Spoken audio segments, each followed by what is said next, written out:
We had about 7 weeks away from home, traveling to different speaking appointments.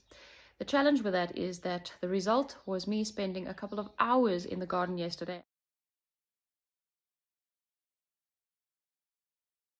The issue is that when you leave problems for a long time period in the garden, it gets worse. The longer you leave the weeds, the bigger they grow, the more they go to seed, the more widely they spread.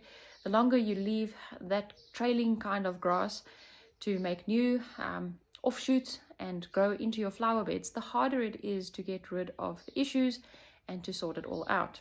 People leave their unhealthy habits unchecked, and the longer they leave those habits in place and the longer they continue making unhealthy choices, the harder it becomes to reverse those decisions again. The brain pathways get stronger and stronger, the habits get more deeply ingrained, and it gets more difficult to break those habits. Something that I've heard people saying multiple times, repeatedly, is statements like, I can't tackle all the unhealthy things all at once. So you keep telling yourself, this is just not what I'm able to pay attention to now because I'm currently focusing on other unhealthy things. Each time you partake of something that is unhealthy, you are strengthening the pathway in your brain that says this is okay, making it even harder to break that particular habit in the future.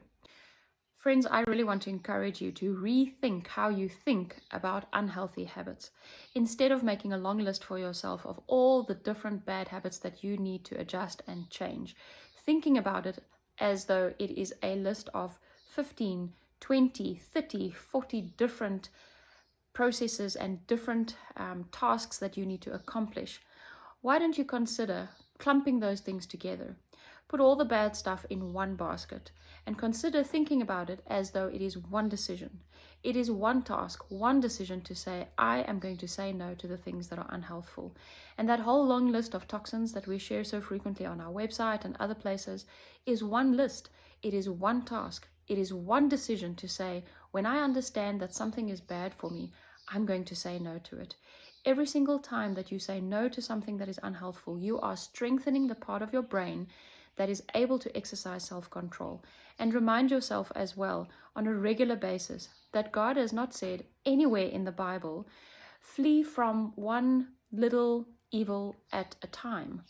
The Bible also doesn't say, I can do one thing at a time through Christ who strengthens me. It says, I can do all things through Christ who strengthens me. This is something that is repeated throughout God's word. His encouragement for us to turn our backs on evil, not many different evils, one thing at a time, not separating them out as hundreds and hundreds of little items to pay attention to, but to clump them together as the things that we know are against God's will, out of harmony with his instructions, and things that are harmful for us. God says, I can do all things through Christ who strengthens me, and that includes staying away from all the things that damage my health. Not in your own strength, not in your own power. I get that. We are weak human beings. But God is able to help us to say no to the things that are damaging us. And the sooner we do that, the faster we turn our backs on the things that are hurtful for us, the easier it is to control those weeds and keep them out of your garden.